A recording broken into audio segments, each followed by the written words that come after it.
It's time to go racing on the high banks at the Texas Motor Speedway. Road course races have led us to this. It's fast, furious. It's the iRacing IndyCar Open Championship. Delighted you can join us once again here on a Monday night as we get set to go racing. My name is Arjuna Kankipati, and I'm so glad that you can join me for all of the action.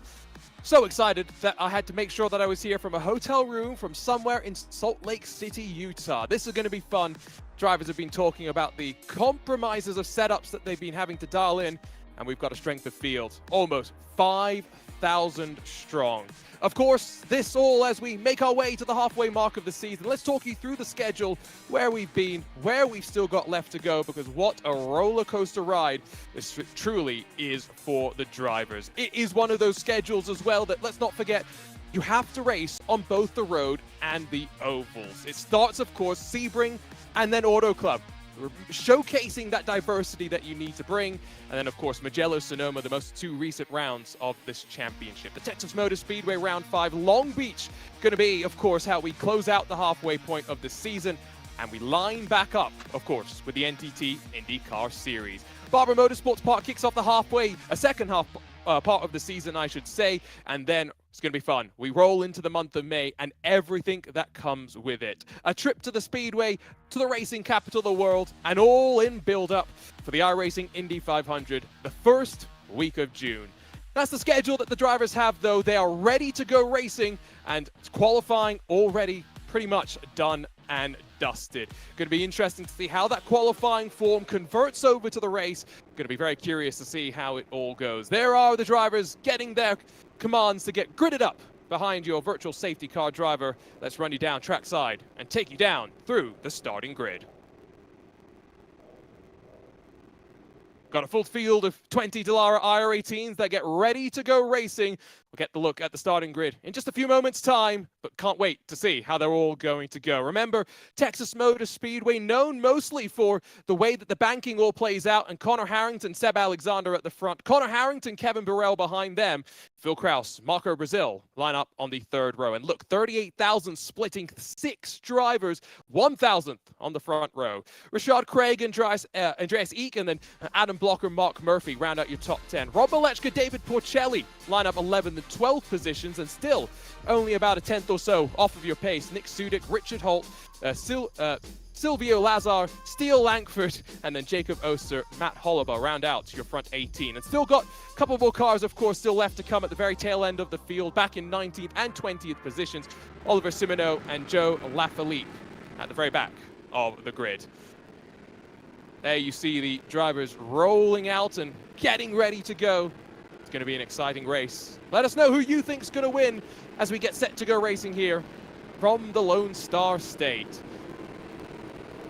Does seem as though private label Team Hype qualifying relatively well.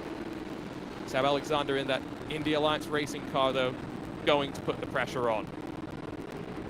Lights are out on the pace car. We're going to get ready to go racing. And after that, hopefully, not going to see the presence of the safety car driver too much. It's going to be an interesting race, that's for sure. Let's turn up the sounds of the engine as we get ready to go racing, and let's absorb it all. Round 5 of the IndyCar iRacing Open Series on RaceSpot, ready to get underway.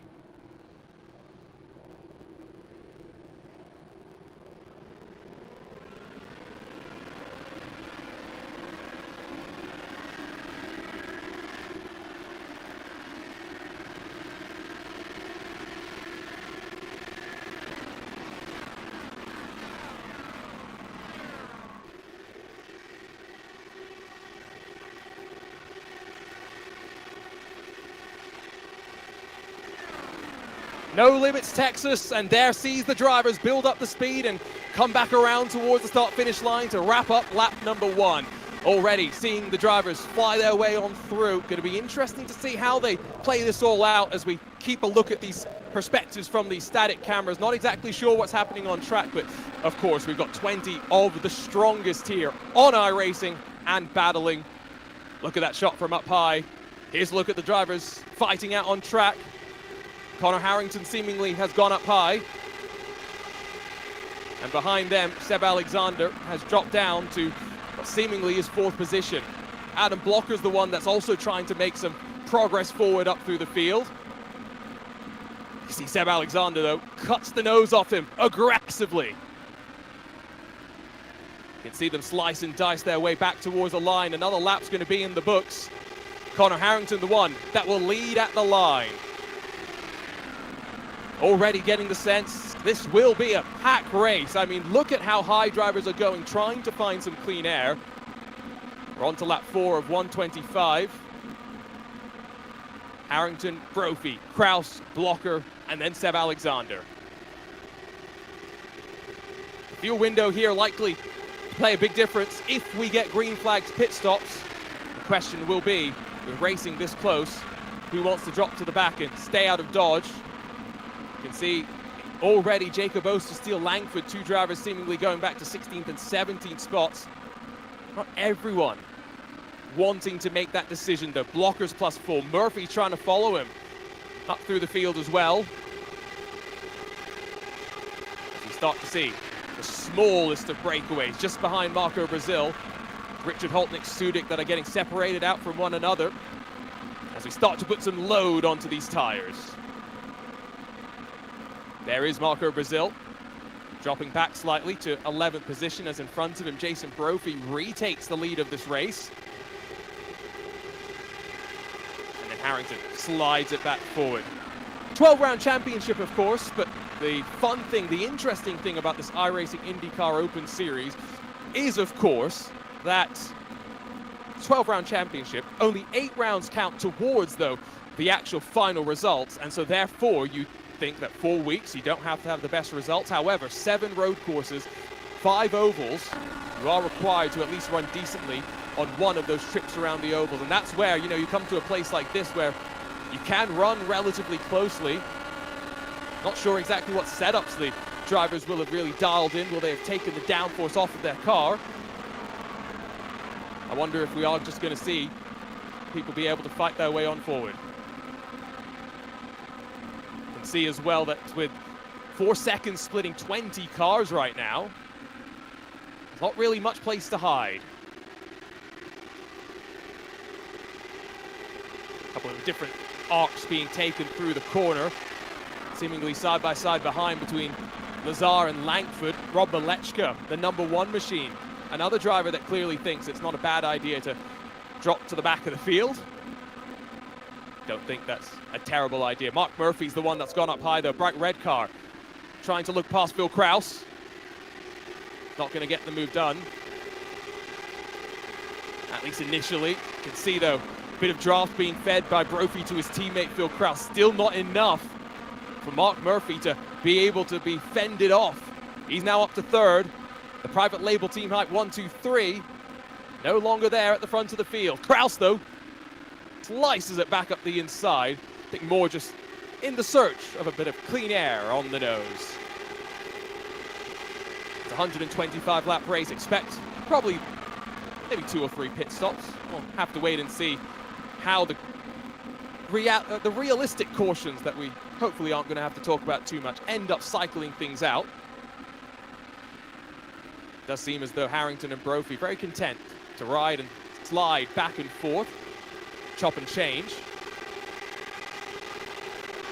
And so Murphy, Kraus, Blocker, Craig, all sitting in line for the time being. It's only Porcelli and Alexander, the first bits of side-by-side moments that we seem to be having out on track. As now we'll come back towards the stripe. 12 laps complete, hopefully not unlucky number 13. Back here at the Lone Star State. No PJ1, of course, up on those higher grooves for these drivers to deal with. And further back you go. Plenty of drivers starting to migrate their way up.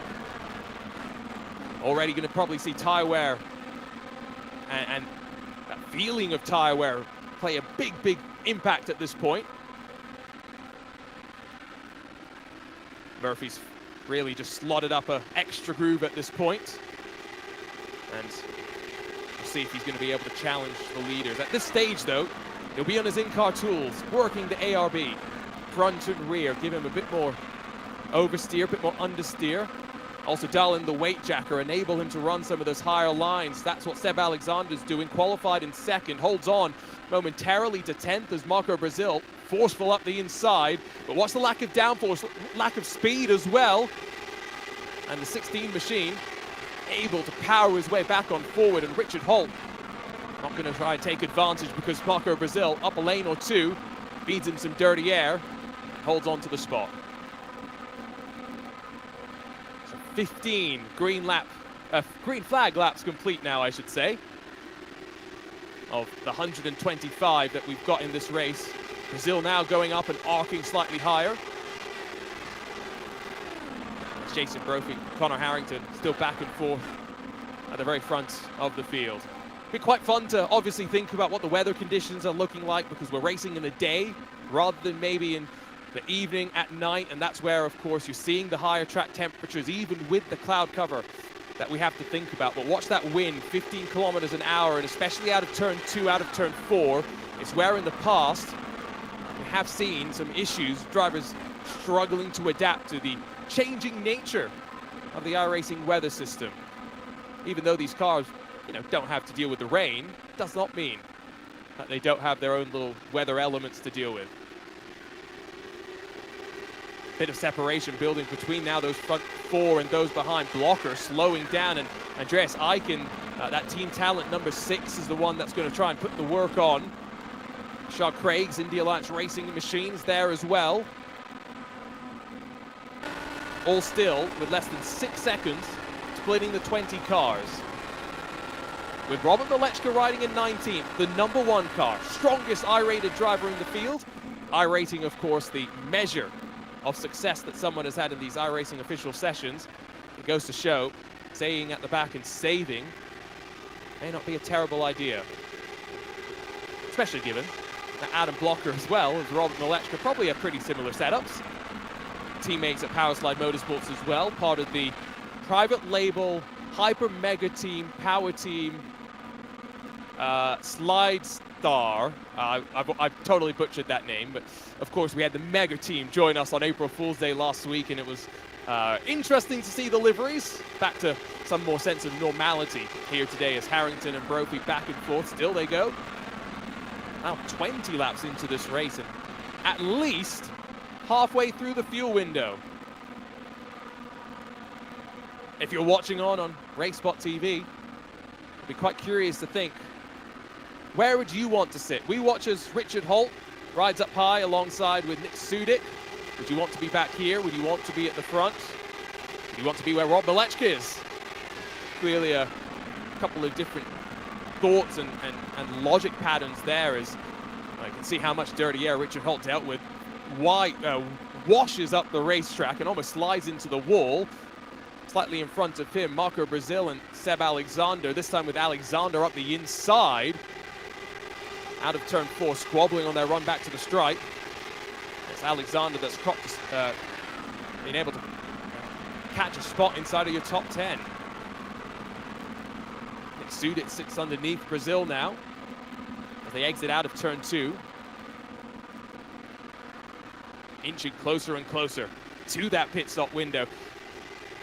Does feel a bit weird, of course, being at Texas with this oval not going to be included in the NTT IndyCar Series schedule for 2024. Instead, we get a couple of different ovals. Going to be interesting, the season finale at the Nashville Super Speedway. How the drivers all fare there. We've seen a couple of interesting races here on the sim in terms of that concrete surface, how it shreds the tires. Kind of a similar story in terms of setting up to here and trying to make the car run as fast for as long as possible. Mark Murphy getting more and more aggressive. Past Phil Krause once again. Look at him, almost up to the wall. Just outside of the shot now as Harrington retakes the point. Krause able to hold off Murphy as they cycle back down the back straightaway, but there's the bright red machine up the inside. And Murphy, great respectful stuff being shown on both sides here. Private label Team Hype trying to keep it 1, 2, and 3. Murphy trying to separate himself from those behind, trying to chase as well. And this time Krause in his traditionally pink machine, going to run up the track. There's the second grouping behind of Adam Blocker. He's lost about 0.7 of a second to the top 4 as they run right now. There is, I believe, Silvio Lazar, who's going to come down onto pit lane. Car looks okay. So I'm going to assume that he's had a little bit of a spin and potentially is going to have to change his tires and will go a lap down as a result of that. The leaders come back to the line to complete lap 27 of the estimated 125. I say estimated, mainly because we don't know how long it's going to take us to finish the 125 laps. I knock on the wood. It's been 27 green flag laps so far. Some of those drivers behind think they've got to start making some moves. Jacob Oster's just past Richard Holt, I saw. It's still private label team height 1-2-3 though. Mark Murphy's dropped back 7/10 of a second, so not sure if he got fed some dirty air. He'll be checking his rearview mirrors for the sight of Adam Blocker as the gaps just continue to close. As expected, Lazar's gone a lap down after whatever happened to him, so now 19 cars left on this lead lap as you see just how much banking there is here at the Texas Motor Speedway. Coming out of the quad oval, Phil Kraus, probably the one saving fuel, let's be honest here. When you're sitting behind and enjoying the hole in the air being punched by two in front of you, get the double dose of draft, also get the double dose of being able to lift off on the right foot around this 1.5 mile facility. We're talking 20 degrees of banking through turns 1 and 2, and then 24 degrees through turns 3 and 4. Two different ends of the racetrack. Need to make sure your car's set up for both of them and ensure that you have the adjustments as well on the in-car tool to be able to do what you need to. Craig and Burrell are fighting as well. Around the outside, it's going to look Burrell racing, of course, from Japan after making the move out there under the Satellite Racing banner. And Craig can't do much in his Indy Alliance racing machine, even the longer distance around. Kevin Burrell just has a little bit more grip on his tires. He's able to power on through. That's Robert Malechka passing Richard Holt, who doesn't look like he's incurred any damage on his car, but definitely looks like he's slowed down a little bit. Might just be a sign that the tires have hit their cliff. And I guess that means 33 laps in. Let's get ready for some green flag pit stops.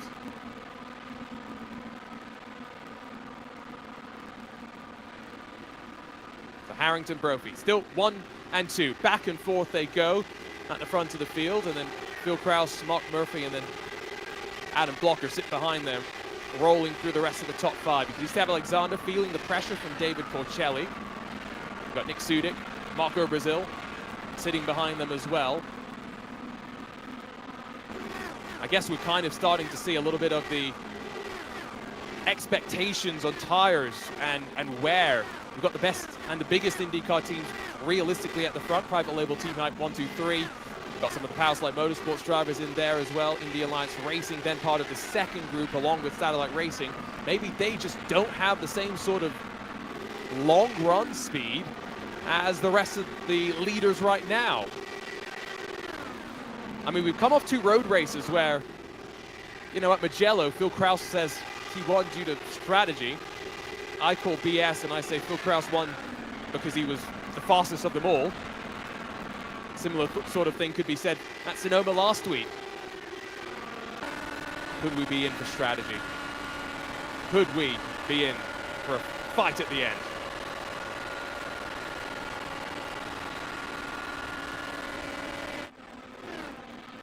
Nice camera perspective there, showing the speed that they carry on the run down towards the line. You can see movers and shakers. Murphy's +6, so is Matt Hollibaugh, but down 7 for Seb Alexander, also from Marco Aurelio Brazil.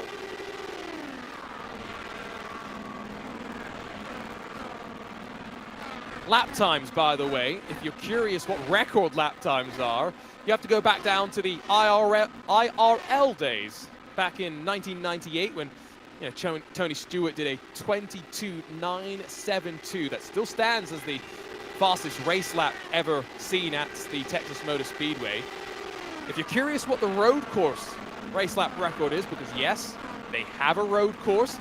It's not used for good reason for the most part, but that was set back in 2000. So only a couple of years after the oval record when Alan McNish in a Audi R8, so, you know, one of those legendary prototype entries, Instead of 1:12.912. Might be fun in the future. Get the IndyCar iRacing Open Series to come out here, especially given how much it was packed up at the start on lap 1. By the time we get to lap 39 in these oval runs, we definitely started to see the tires play their part. Side by side behind for Rashad Craig, Nick Sudik, that bright pink and blue entry. Not going to be able to hold on to the inside. I see a suggestion, by the way, in the YouTube chat about a IndyCar All-Roval series. It's funny you mentioned that. Not IndyCar related necessarily, but eRacer. I distinctly remember a couple of years ago, they used to run a very, very interesting Roval-only series. And, you know, how do I say this? I think I can bucket all Rovals into one category, which is that they are not the best road courses. However, when you make a championship around that type of a race course, it does become quite interesting, becomes quite fun. And of course, the most famous of all the Rovals in the world is the Daytona International Speedway, and that is good for us to go to once a year in the road racing world, and for us to never look at again. Some of the other Rovals, Charlotte Motor Speedway, how often do you go there? Indianapolis Motor Speedway as well, same sort of thing. I mean, let's not talk about the road course at Indy anyway, because that's going to get pitchforks brought out by some people in chat about the designs that we've had to endure in terms of hairpins. How about that? Nearing pit stops, by the way, as we continue to track Adam Blocker working his way out of turns number 1 and 2. Almost runs himself up into the wall there for a moment as well.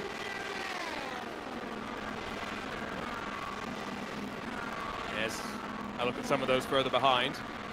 Marco Brazil has come down to pit lane. So is Richard Holt. Everyone else has stayed out there, though, as we cycle onto lap 43. There's Steele Langford, David Porcelli. Excuse me, rather. It's Olivier Simoneau and Steele Langford amongst themselves. David Porcelli has actually just come down to pit lane. Marco Brazil, 8.2 seconds stationary for him. Will feed out 1 lap down. He's in the danger zone. If a caution were to come out now, he'd have to cycle to the end of the leading lap. And in fact, as you see a couple more drivers getting up to speed, we'll get a good sense now of how important fresh tires are.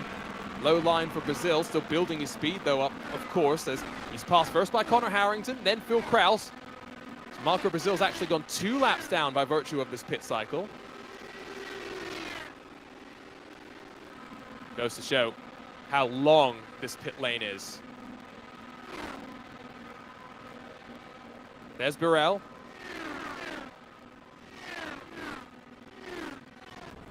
Hiding behind the pit buildings, with Matt Hollaba also joining him down on pit lane, as plenty of other drivers still electing to stay out there. Jason Brophy is slowed down, though. I'm not sure exactly what's happening. Yeah, that's what's happening. He's down onto pit lane, so is making his way onto pit entry. No dramas for him, a driver that's seen his fair share of pit exit and pit entry woes as well. Leaves Connor Harrington, Phil Kraus, and Adam Blocker still out there. Where are they in comparison to Jason Brophy? Well, Brophy's just entered into his pit box. We can see that on your screen in front of you. Connor Harrington and Phil Kraus, surely keep an eye out for them. Not this time by, because Adam Blocker's the one that comes in. Next time by, down onto pit lane.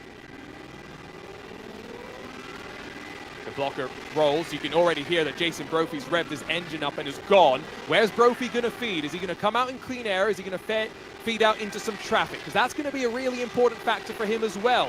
If he has the clean air, he'll be able to use his tires as much as possible, but Blocker's into his box. There's your race leader, Connor Harrington, who's still out there, yet to come down pit lane. That's a really interesting thing. Almost able to go the full 50 laps. Will he be in this time by?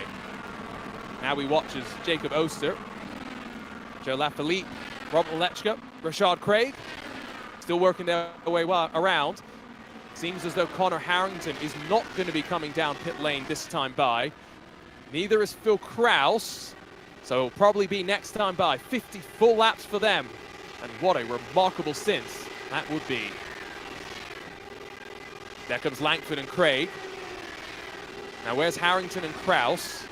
That's really the question. There's Harrington at the back of your shot. Phil Kraus is going 1 lap longer though. So at the front, bit of a split call here. So there's Harrington, there's Kraus. Kraus has got traffic, has been saving plenty of fuel.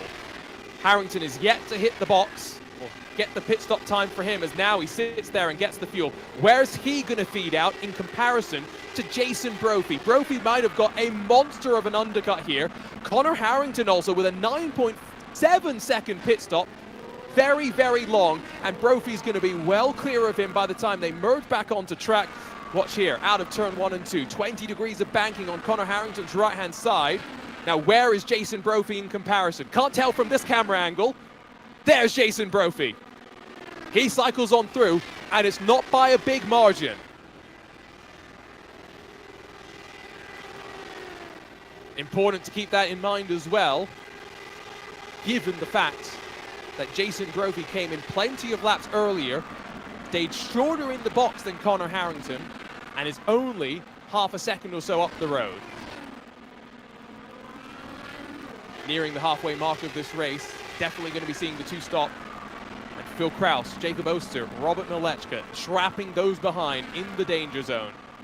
They're one lap clear of the field right now. Kraus has got some fighting behind him as well. Langford and Richard Holt. That's not ideal for them by any means. At some point, Kraus needs to also come down to the bottom part of the track to make his entry onto pit lane. Oh, this is nervy. This is nervy times right now. Not sure what lap times we're seeing as well. That would be an interesting thing to see when it comes to some of these drivers. Kraus gives up the ghost to a couple of those drivers on fresh tires. As there is the i5G driver, Jacob Oster.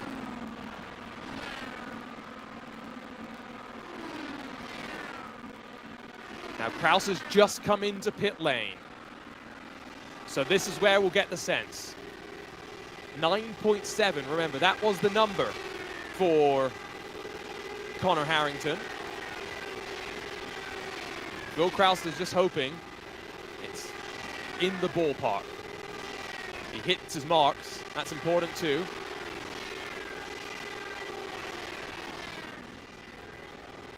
Drops, and 9.4 off and away. So a couple of tenths quicker in terms of the box. Now what would it be in terms of pit stop execution? Where is Harrington and Brophy now? There's Oster, but where are the cars that Kraus is fighting against? Harrington and Brophy have already passed, and Phil Kraus, as expected, loses about 2-3 seconds as a result of that pit cycle. The new net race leader is Connor Harrington.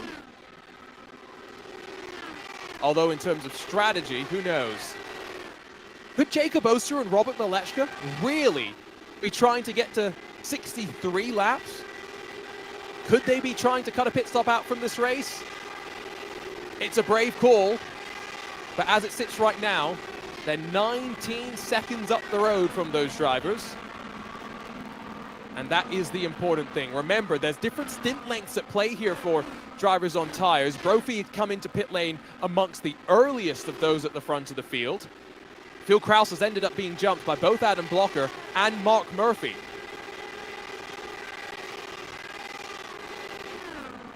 So Kraus is now finding himself net 5th position. There is Jason Brophy, the net leader.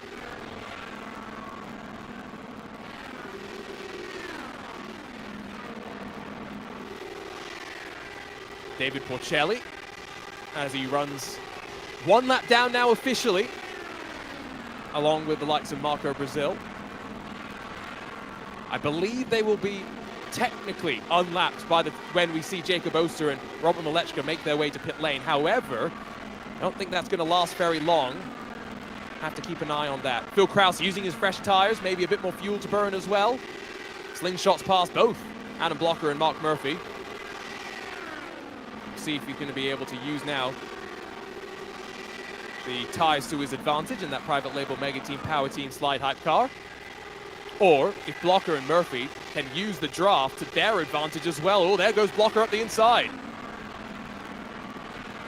And caution flies. Oh my word. Jacob Oster is in pit lane. Is he the cause of the caution?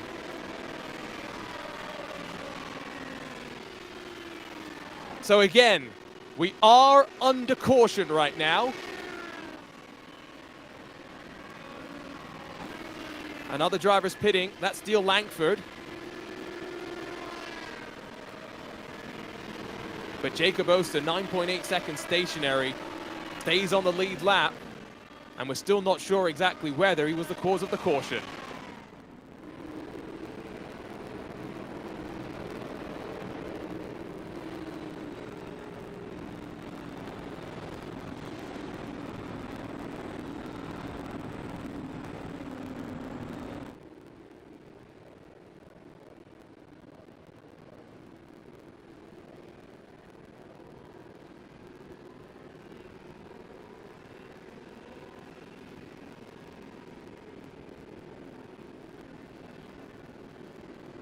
So here we go, pit stops. Jacob Oster now is actually going to cycle back to the front of the field because, of course, he's just come down pit lane. Where's the rest going to cycle out, though? Did hear from the paddock that Rob Malechka's having a few wheel issues. Might help explain the initial call for him to drop to the back. But he does win, technically, the race off pit lane. It'll be Malechka, then Harrington, Brophy, Kraus, Blocker, Murphy, Ike, Holobos, Sudik. And 18 car is going to be back on the lead lap once we cycle back around.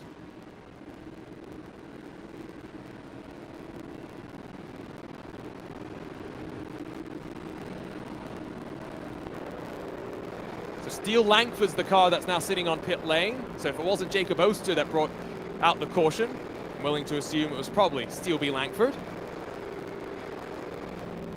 And I do also believe, just by the way, Steele B. Langford, Team I5G in the YouTube chat can correct me if I'm wrong. I'm pretty sure that is the one, the only Christian Steele. Now Jacob Oster's dropping to the back. I get the sneaking suspicion as an end-of-line penalty. Or maybe he's diving back down onto pit lane because he could very well try to make it for the end, to the end from here.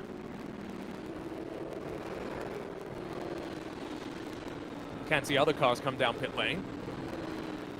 You can see the movers and shakers as well. I think that is Oster who is indeed in the lane. So, David Porcelli as well. There is Jacob Oster.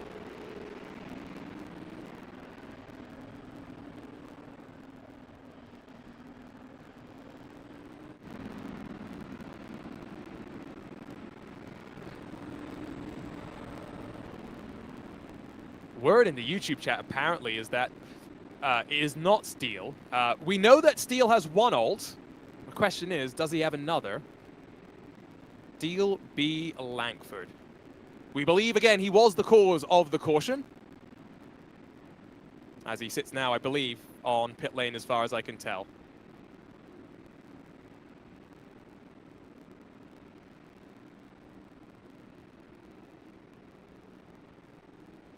Once again, ladies and gentlemen, wherever you're watching from, let us know who you think's going to win this race now, especially since we've just got this one caution right in the middle. It's going to change the game, going to change the complexion. It should be quite interesting to see how it goes.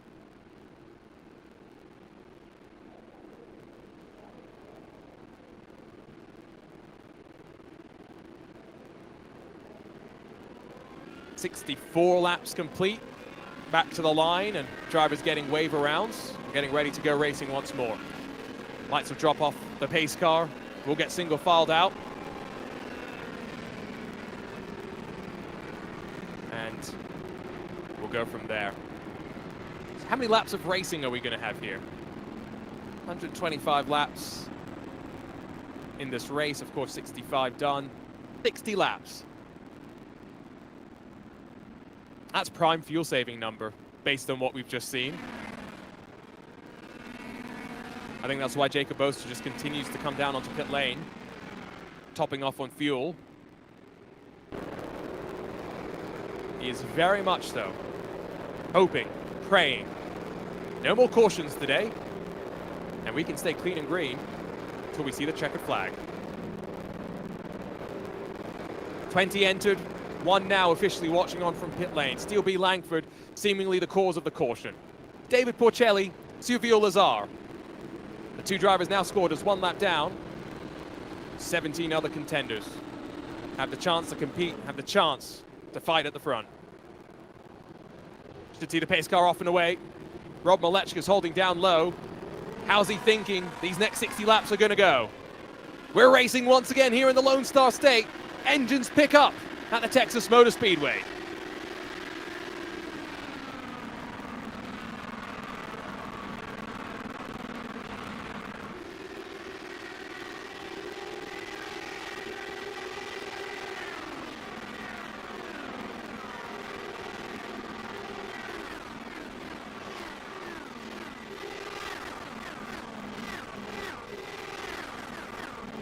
Let's be honest, the sound of the Dallara IR18 much nicer than the sound of my voice, and great to be able to turn the engines up to maximum for a lap and enjoy them. Already, though, side by side.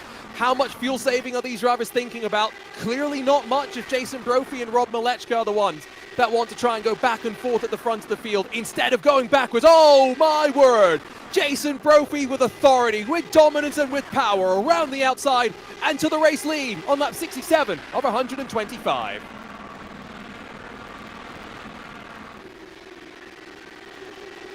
Mark Murphy on the outside of Connor Harrington. Cuts back underneath Rob Malechka.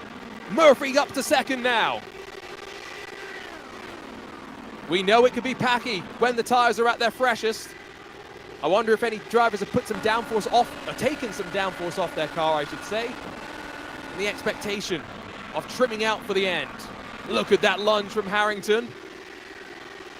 Sends it past Rob Malechka. I think fuel saving already there from the Powerslide Motorsports driver. He does have the private label Hyper Mega Team Power Team Hype Slide machine of Phil Kraus behind him. But as Mark Murphy takes the point, Jason Brophy on the outside, it's a new race leader once more. 55 to go at the line. Look at Brophy cut back underneath. Slides his way on forward. And that move reminded me of a race in the Lionheart IndyCar Series.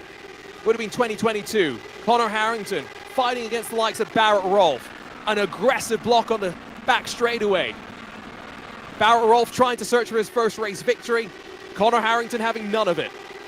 Could that be what we see at the end? Jason Brophy definitely wants to be aggressive and lunging for the inside one more time. He's back to the race lead.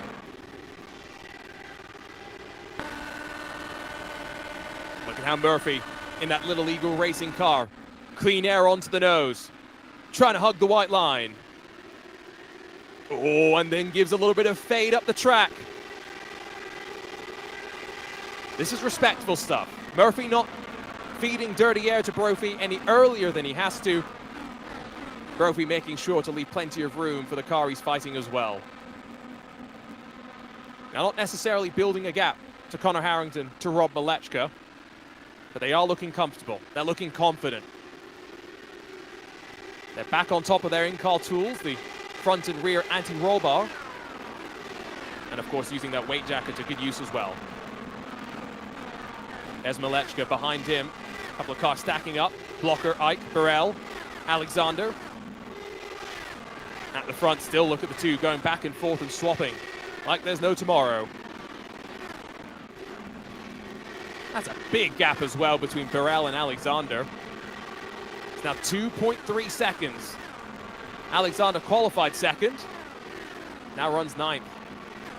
Must be quite frustrating given you came in with such a fast qualifying set that maybe didn't translate to long run race speed.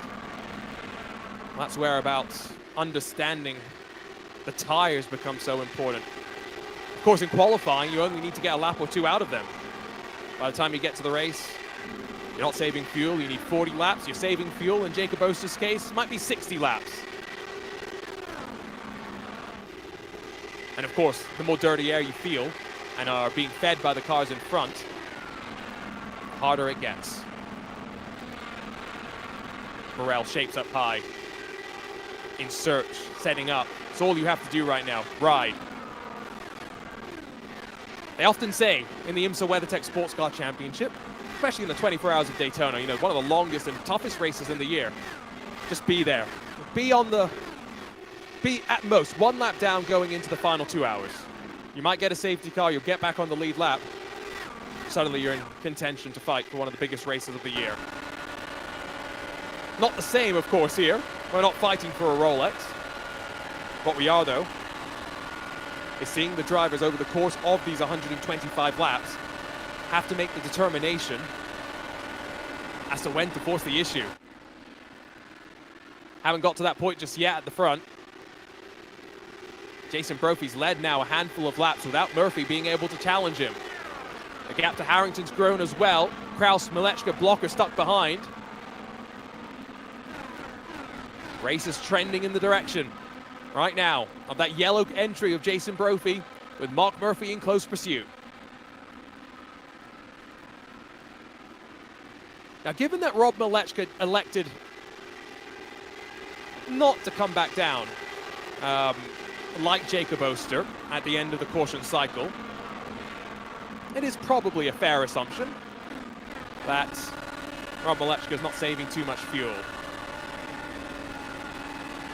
We got 55. We had 55 laps to go 10 laps ago. Suddenly I look once more at the timing sheets and we're now down to the final 45 laps. If we got a caution at this time, I think you'd see everyone in. Tires have taken a decent amount of load.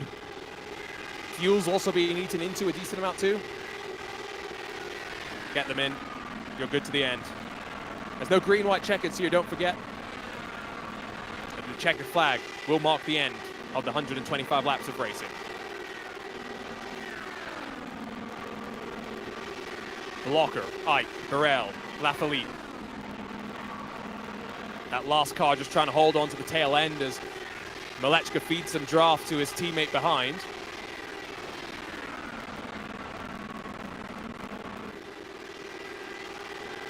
Brophy and Murphy. I mean, look at that margin right now. It's 3 seconds between the top two and those behind. It really does give you the impression that something's going on with fuel. Now, Connor Harrington, oh no! Into the wall, and the caution will fly. New York's own, unfortunately, finds out how tough the Lone Star State can be. There's no doubt about why this caution is out. Oh. Now, was that wind what sends the private label Team Hype car up to the outside wall? Had dirty air as well, potentially, as well. That could have played a factor. But riding on the onboard probably would give us a little bit more perspective than those weird off-board shots that sometimes you just see the car spear down onto the racing line.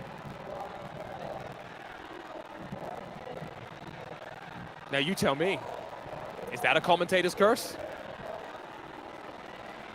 Just as we're talking about the potential for if a caution was to come out, drivers would be down on pit lane. Da-da-da. Let's see what happens. Field going to be in unison. Definitely no fuel to think about now. If anything, cautions breed cautions. Fuel burning might be in our future. Who wins this race off a pit road? And this is an important race as well. Track position, so important. This is what happened though. Riding from Brophy's perspective first. Let's see if we can jump on board with Connor Harrington and see what happened for him. Oh, here we go, in fact. Watching the merge off of pit exit.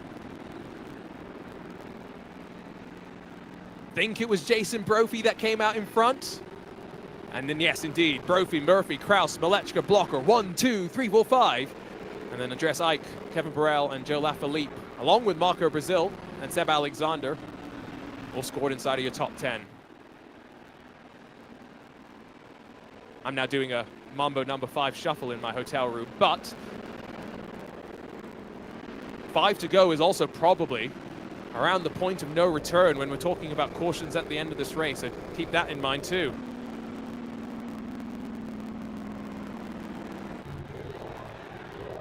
Again, 20 degrees of banking out through turns 1 and 2. 24 degrees of banking out through turns 3 and 4. Of course, a little bit more banking through those second section of corners does mean the ability to try and carry a bit more speed in at times. Also means you have to be ready for the way that's going to impact your aero balance.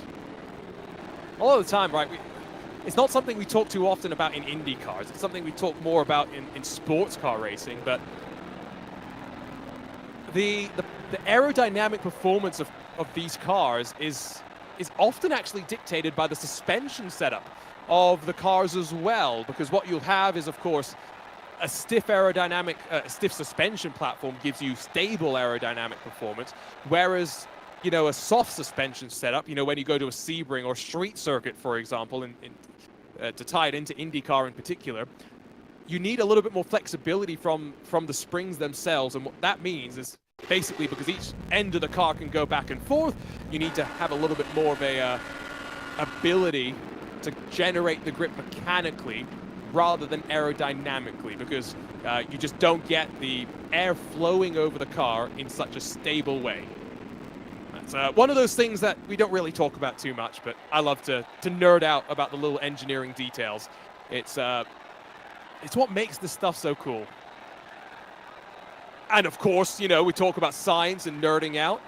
Oh, I'm very jealous of everyone who was at the Indianapolis Motor Speedway today, got to see a total solar eclipse of the sun on the continental US from the greatest place in the world. I heard there was some 50,000 people or something camping in the infield. NASA was there. Connor Daly drove an Xfinity 2-seater. Ed Carpenter got up to 219 miles an hour in an IndyCar. And then, oh yeah, you get to see totality as well. That's pretty cool.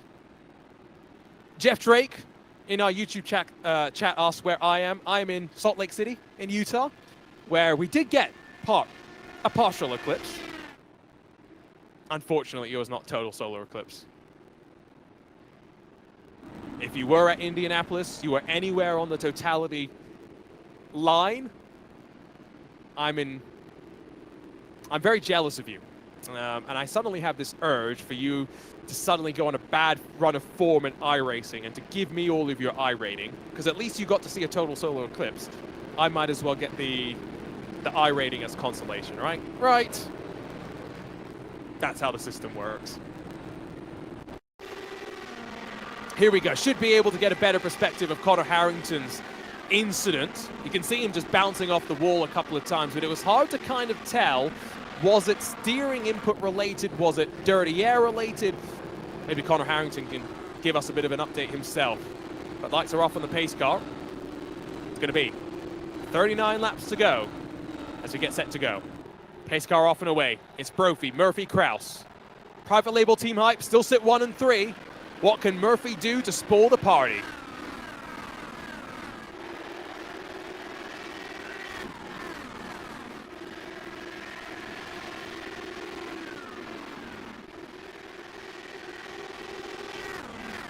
Build up the speed in the IR18s. Carry that momentum into turn 3. See Phil Kraus make the move to the inside. Private label team hype 1 and 2 once more as we cross our way back towards the start-finish stripe. It's funny that I was talking about totality and all of that, because we have a pretty big space community, of course, in our iRacing IndyCar community. Let's not forget, always want to give a shout out to the Worm Man himself, Mr. Jacob Oster, who sent worms up to the ISS for international science experiments and is our science man in our iRacing IndyCar community. Murphy back in front of Kraus, back towards the line. You can see Rob Malechka was hanging back for the majority of the first half, not hanging back anymore, rips the outside line. Not quite a Ross Chastain. You can't afford to run your car against the wall here in these Indy cars, but he switches back, crosses underneath of Phil Kraus. And as they fight off of turn 4, Barney the flagman with a great view of the 2x2, 2x3 action towards the front. Look at them fighting their way through. Blockers fighting with Andreas Eick behind. Keep an eye on the team talent machine that's running the low line. but no changes just yet at the front. Someone was on a mountain in New England for totality today. That's really cool. Again, 40 years from now is going to be the next total solar eclipse across the continental US. So start planning now, it sounds like. I think I've got to make sure that I'm not going to be able to get somewhere as cool as Indianapolis, you know, the Indianapolis Motor Speedway, but I'm going to have to find somewhere as cool as that to see the next total solar eclipse over the continental US grounds. 24 to go, though. And I'm going to start getting quite excited right now. Here we go, 3 wide. Rob Malechka to the inside. Bullies his way on forward. That was never on. It was audacious. Brophy really didn't leave him the room to take advantage. And suddenly Malechka now trying to hold on to 4th spot. It's Murphy that goes to the inside, in through turn 3, and rips the lead away from the bright yellow car of Jason Brophy. Watch them carve to the inside, though, as they run through the quad oval. Brophy back in front. Malechka up high. For a second there, bit of smoke kicking off the wall. Malechka's committed, I tell you what. All this is, we lose ground to those behind. Our second place starter, Seb Alexander, is down in 13th now. He's still fighting with Marco Brazil. 3 wide for second, not for the lead. Off of turn 2. Murphy's going to lose out to Kraus here. Where does Blocker place his car?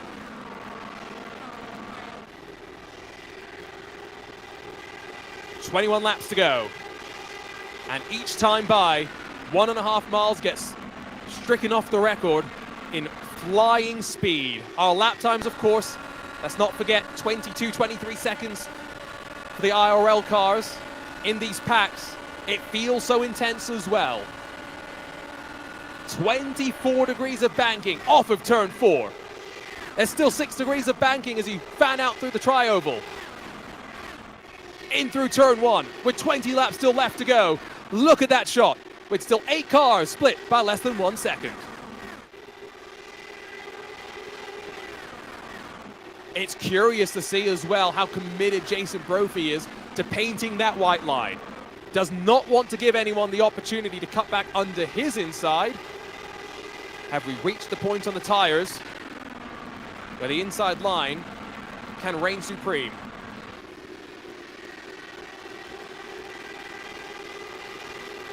Whoa, Mark Murphy. Almost with 2 wheels below the white line on that back straightaway. Phil Kraus was, I think, not reactive, proactive in his block. All's fair there. Blocker the one that takes advantage. Malechka still fighting at the front. Oh, this is what Texas should be all about. This is why these drivers were excited to come here today.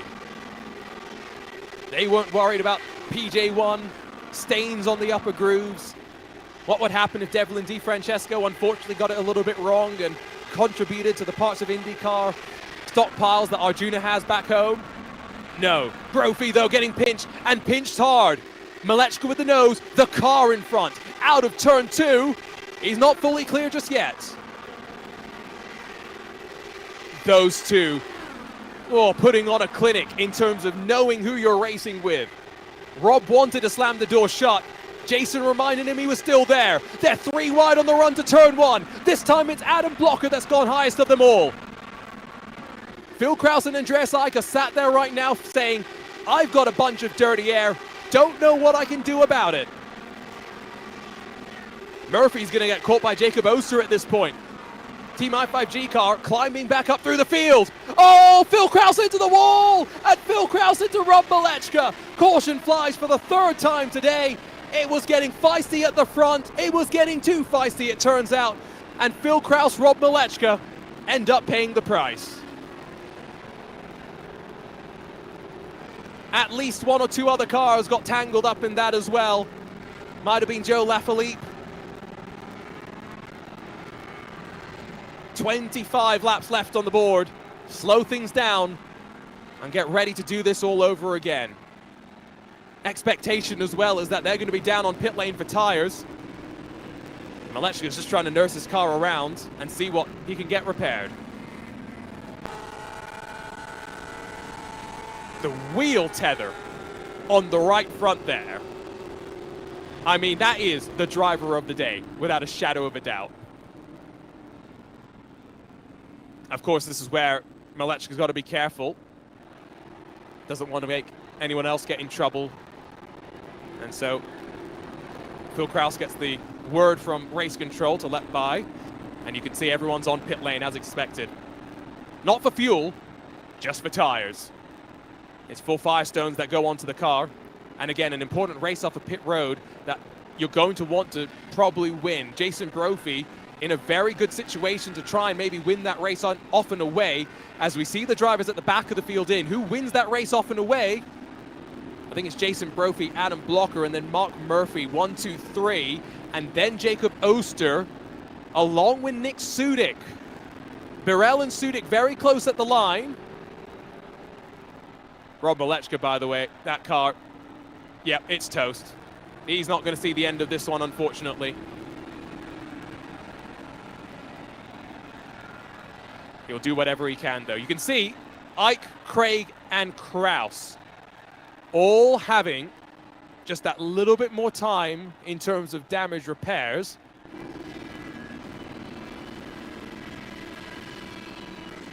You can hear the fuel burning going on as well.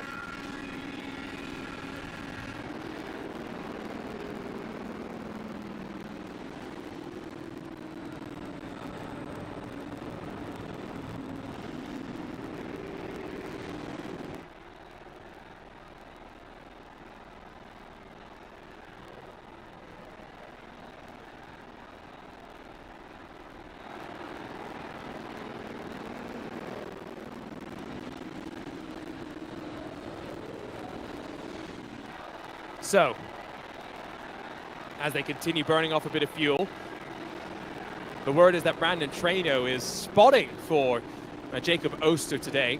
Of course, a couple of weeks after he came to join us here in the broadcast booth. And the sage advice, low, low, low, low, low, low, low, get down low, was apparently given. And Jacob Oster gets through safely.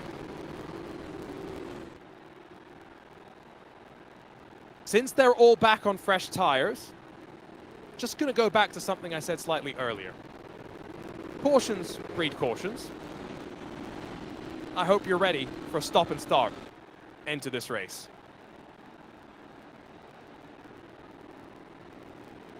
It's the first time that I think Jacob Oster's going to get the elbows out. I think it's the first time we're really going to end up seeing what the likes of Birel and Sudik are going to be able to do on the short run. Not so important, again, at this in this situation, to have a great setup when you only are going for about 20 laps or so. You just need something that's good enough. Is that what the drivers have? Might find out soon. At least one more lap under pacing, though. As the pace car circles back towards the stripe, where Barney the flagman holds that yellow flag quite patiently.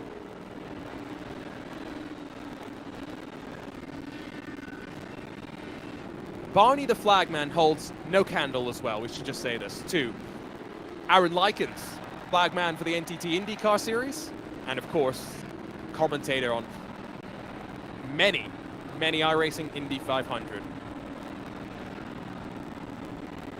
It's going to be great. It's going to be amazing to be back home again in Speedway, Indiana, at least virtually, the first week of June. Of course, traditionally, the iRacing Indy 500 would be the week before the real 500. Unfortunately, this year, that's the weekend for the Nürburgring 24-hour race on iRacing. So instead, we go the week after. It's still going to be amazing. It's still going to be special. And I hope you'll join us, because qualifying will open 27th of May. Qualifying will close on the 31st of May. 31st of May through the 2nd of June. We'll have a handful of races. More details to come, of course, from iRacing in the future. But back home again, ready to crown a new winner in the greatest sim race of them all. This might be a pretty good sim race to the end as well. 21 laps to go. Jason Brophy, Blocker, Murphy out front, and green flag back in hand at the Texas Motor Speedway. How much of a jump does the private label Team Hype car want? I don't think he wants to have that large of a lead, because all that's going to mean is on the run out of turn 2 as they build up that speed, Adam Blocker is going to find his way to slice his way on past. However, Brophy times that very, very well. There's not much movement, in fact, of those still running. We've got 12 cars left on this leading lap, 12 cars and 20 laps. Speed gets built up. It looks like Burrell's dropped half a second back right now as he tries to deal with the dirty air. Reset your tools, ARBs and weight jackers. Hope you don't run into the wall, as Mark Murphy's Little Eagle racing car may have just done there.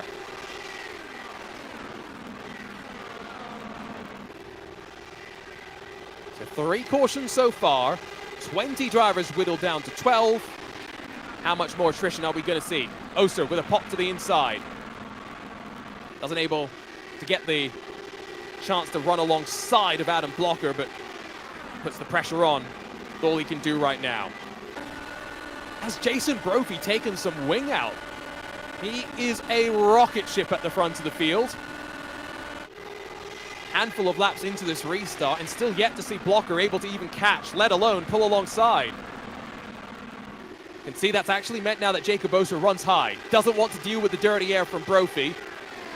Finds the clean air on the nose, finds the chance to slip underneath. It's Team i5G up against Powerslide Motorsports. The white-blue machine of Adam Blocker, alongside that white, gold, and purplish entry of Jacob Oster. And still the longer distance around the track, bit more speed, still grip on the tire. Blocker, the performance engineer at Juncos Hollinger Racing, holds on to the spot. Hoping that we see Agustin Canapino back in action when we go road course racing. Of course, we've seen him the last 2 weeks in this Monday Night Championship racing with Adam Blocker. And now Blocker left to carry the flag for Powerslide Motorsports. He'll try and slide his way up the track. Brophy has to lift off the throttle, I think, there for a second. You can see his momentum actually got stifled out there for a moment. Mark Murphy struggling to close. Is this 3 left at the front? It's 15 laps still left to run as Matt Hollabo and Marco Brazil fight for 8th and 9th positions. We see still side by side for your race lead. Blocker down low, Brophy up high, but Brophy holds on for the time being.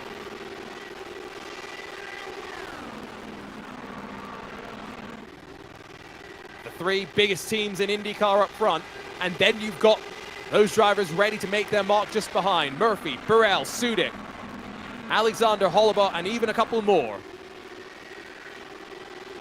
That magic number, I'm going to say it now so I don't say it in the closing stages. Around 5 laps to go is our point of no return. From that point forward, it wouldn't be official, but the next flag may end the race. They're giving each other just enough room right now. Look at Blocker. Half a seam up on the exit of the corner. Blocks Oster for a second.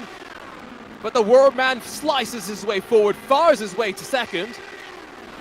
And suddenly, just like that, here comes Murphy. Here comes Burrell as well. The spotters must be working hard right now. Brandon Trainer's, of course, in the ear of Jacob Oster. Everyone's got a AI spotter, courtesy of the team at iRacing. How helpful is that as you try and decide what lines you want to run, where you need to place your car? 11 laps to go, this time by. Just 3 cautions so far. It's been a relatively quiet race for our pace car driver. It's not just up front where the action is. Could be some drivers behind that bring it out as well, so just keep that in mind. Is it going to be a 3-horse race, though, between Brophy, Blocker, and Oster? 10 laps to go, certainly seems that way. Long way around for the Powerslide Motorsports driver.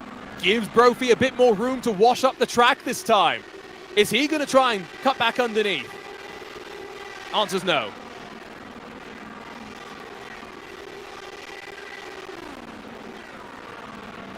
There's a lot of still questions to be asked and answered to the drivers about their setups, downforce configurations, front wing, rear wing, wickers, extensions, main plates. Are you using them, yes or no? What do you then do from there? Oster with the slide to the inside. Each time he does this, Blocker actually gets a pretty decent exit, ends up challenging with Brophy next time at the stripe. This time though, the i5G driver, the one that makes the move, sends it deep. Can see that Blocker, in recognition of Oster's move, had to find a bit more of that clean air onto the nose of his car. Look how much speed, look how much momentum he's lost as well. Racecraft is not just about wheel-to-wheel racing, placing your car in the right place at the right time, and then be there for the wheel-to-wheel move. Lap on lap on lap. Oster's been closing, but he needs to find a way on through.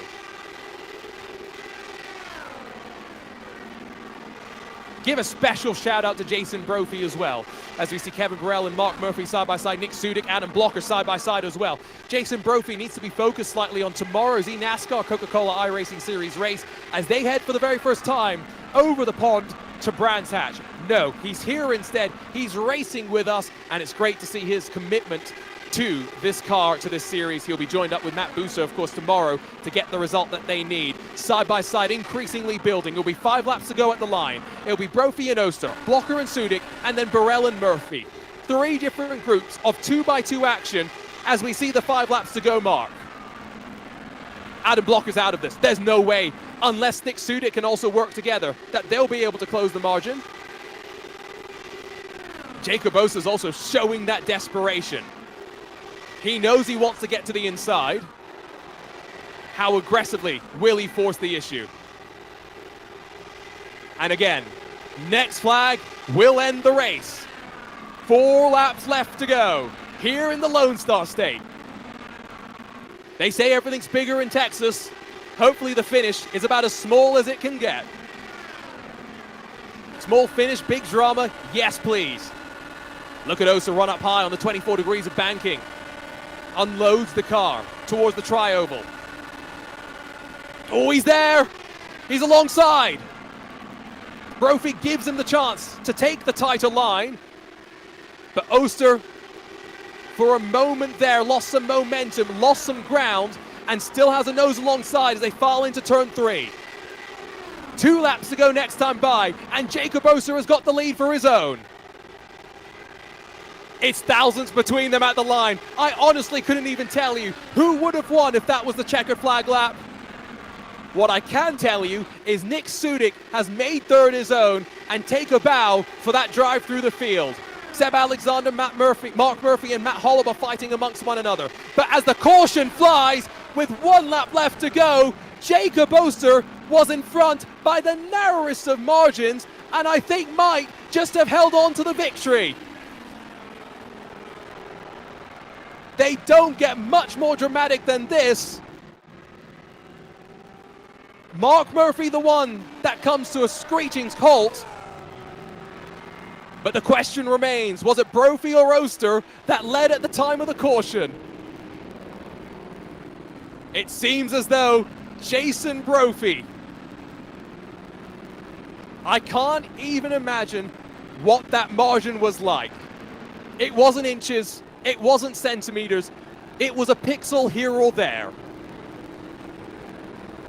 The point of no return was reached, the caution flew, and it's Jason Brophy in what has been a wild race. 4 cautions along the way that will come out on top in the Texas Motor Speedway. Welcome to the iRacing IndyCar Open Series, ladies and gentlemen. If this is your first taste of it on RaceSpotTV, this is what Monday nights are all about. It's Jason Brophy winning for the private label Team Hype.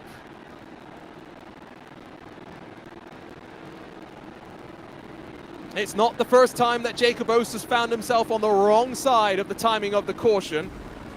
And I'm pretty sure, in some ways, there's a little bit of shock and awe right now in the feeling amongst the drivers.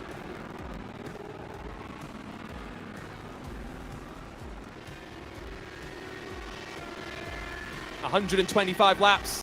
A bit of an anticlimax, some may say. Jacob Oster just wanted one more lap of clean racing to be able to fight to the end. What a wonderful race. Texas never disappoints, does it? Here on the sim, it's always a great time when we come here on iRacing. We'll grab a look at the race results, and I don't know if we'll have a chance to catch up with your race winner, but the private label Mega Team Power Team Slide Hype car on top once more as Jason Brophy wins this race. Jacob Oster and the Nick Sudik second and third. And again, give a big round of applause to the All-American iRacers with Team Watson Racing entry to grab the final step on the podium. Blocker Burrell, Alexander Holaba, Lazar, Holt, and then Brazil. The rest of your top 10, and only 2 more cars classified on the leading lap. Olivier Simoneau and then Mark Murphy, who unfortunately was the cause of that last caution on the day. Rob Malechka, Andreas Eich, Phil Kraus, and then Rashad Craig, along with Joe Lafilippe, caught out in an incident more than 20 laps from the end, while David Porcelli, Connor Harrington, and then Steele B. Langford make up the rest of the 20 drivers that saw the green flag. That was fun. That was great. And even if you only had to listen to the voice of myself, Arjuna Kankipati, I'm sure the soundtrack of the Dallara IR18 did not disappoint. Next time we go racing, we sync up with the NTT IndyCar Series. We land on the streets of the Action City. We make our way to Long Beach and a track that has made its future known. It's here for IndyCar for the foreseeable future. It's going to be a great race. It's going to be wild. And it all builds us to the second half of the season. Barbara Motorsports Park, of course, after that will see us kick off the second 6 races in the second half of the championship. But then Richmond, Indianapolis, Motegi, another trip to Indy, this time to the Oval, of course, and all leading to Belle Isle. It's great to be able to sync back up with the NTT IndyCar Series in terms of tracks and the schedule, and we look forward to not only watching the races in the real world, but also in terms of the sim racing action. For now, though, I think it's time that we bid you farewell. Another great outing here on RaceSpotTV with these Dallara IR18s, and we'll be back in a week's time to do it all again, but this time with a very different sort of a race. On behalf of the team behind the scenes, for our producer, Ramiro, alongside myself, Arjuna Kankipati, thank you so much for joining us. We'll see you next week from Long Beach. Can't wait for it. Congratulations to Jason Brophy, winner in dramatic fashion in the Lone Star State.